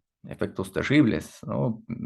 Peleas entre los policías y la ciudadanía, gases, se paralizó la ciudad por buena cantidad de días y eso fue terrible, ¿no? Pérdidas para todos. Entonces, es bueno que cada parte cuando firma un contrato vea qué efectos va a otorgarse y cumplan también sus obligaciones para evitar disputas legales. Entonces, en caso de dudas o controversias, es aconsejable siempre, siempre, siempre buscar este asesoramiento que no se tuvo, pienso yo, de parte de abogados especialistas que deberían haber realizado. Ahora, podríamos ver algunos ejemplos de efectos de los contratos. En un contrato de compra y venta, ¿qué efectos se pueden dar? El vendedor va a estar obligado a entregar un determinado bien o una cosa vendida al comprador. Este efecto va a ser general, ya que se va a aplicar a todos los contratos de compra-venta. Ahora, en el contrato de arrendamiento, el arrendatario va a estar obligado a pagar al arrendador el precio del arrendamiento de manera mensual o cada tiempo que hayan determinado, y este efecto es específico, ya que solo se aplica a contratos de arrendamiento. En el contrato de matrimonio, los cónyuges van a estar siempre obligados ¿a qué? A una fidelidad, que si bien sabemos que la fidelidad no es un tema que vaya a establecer una sanción, ahora mismo con los contratos, o en realidad no como los contratos, sino con cualquier matrimonio, ya no es una causal de divorcio. Aquel que no cumpla con ese deber de fidelidad no va a ser sancionado. Bastará que haya una incompatibilidad de caracteres, como establece la norma, será suficiente para que se pueda dar esta situación. Pero cuando se están casando, ¿qué dicen, no? Entonces, se prometen, o es parte del acuerdo, la fidelidad, el que se puedan prestar asistencia, socorro mutuo, el estar en las buenas y en las malas, como algunos de los oficiales de registro civil lo dicen, y este efecto es colateral, ya que modifica la relación jurídica preexistente entre los cónyuges. Cuando eran solteros no tenían esas obligaciones, pero a partir del matrimonio ellos mismos se están obligando. Entonces es importante tener en cuenta estos efectos de los contratos que pueden variar según las normas específicas que regulan cada tipo de contrato. Bien, entonces para que mañana, o perdón, no es mañana, el día sábado, es a las 14:00, ¿verdad? Para el La- día sábado a las Sí, doctor. 14:00. ya. Perfecto. Entonces, ahí me gustaría que tal vez podamos, si pueden, algunos de ustedes compartir algunos modelos de los contratos, no de los que les he dado como parte de la actividad, sino otros contratos que no estén dentro de esos, de repente el de arrendamiento u otro más, para que podamos ir analizando un poco si se cumple de acuerdo a las cláusulas o los artículos que establece el Código Civil, si faltase algunos, para que podamos hacer un compartir de todo de lo que nos va a ayudar a poder hacer una mejor redacción de los contratos para el resto de sus compañeros. Si alguno tiene experiencia en realizar contratos, qué bueno, pero también pueda aportar al conocimiento y a la experticia de sus otros compañeros, si les parece bien. Con eso estaría concluyendo. Le cedo la palabra a la moderadora del curso. Y gracias.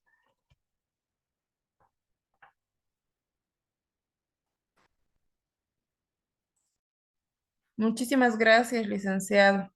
Que tenga muy buena noche hasta el día sábado. Gracias.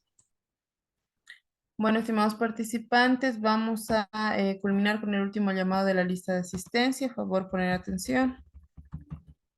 Iniciamos entonces a Jacopo Eulogio.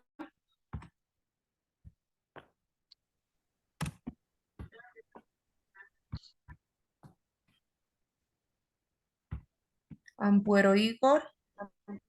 Presente, buenas noches. Gracias.